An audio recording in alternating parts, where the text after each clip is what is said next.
पाकिस्तान हम सबका, हम सबका, हम सबका पाकिस्तान, हम सबका, हम सबका, हम सबका पाकिस्तान, हम सबका, हम सबका, हम सबका पाकिस्तान, हम सबका, हम सबका, हम सबका पाकिस्तान।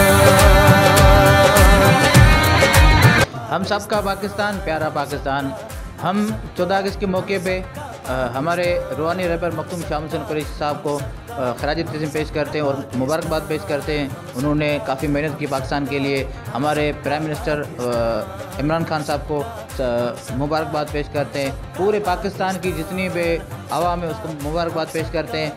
हम ये जो मुल्क है वो हमें ऐसे नहीं मिला है, बड़ी कुर्बानियाँ दी है। हमारी पाक फ़ौज ने बड़ी कुर्बानियाँ दी है, डट के दुश्मनों का मुकाबला किया, तब जाके ये हमें मुल्क मिला है। तो इंशाल्लाह इस मुल्क की हम रहनुमाई भी करेंगे, इंशाल्लाह खिदमत भी करेंगे। पाकिस्तान जिंदाबाद, पाकिस्तान फ़ौज जिंदाबाद।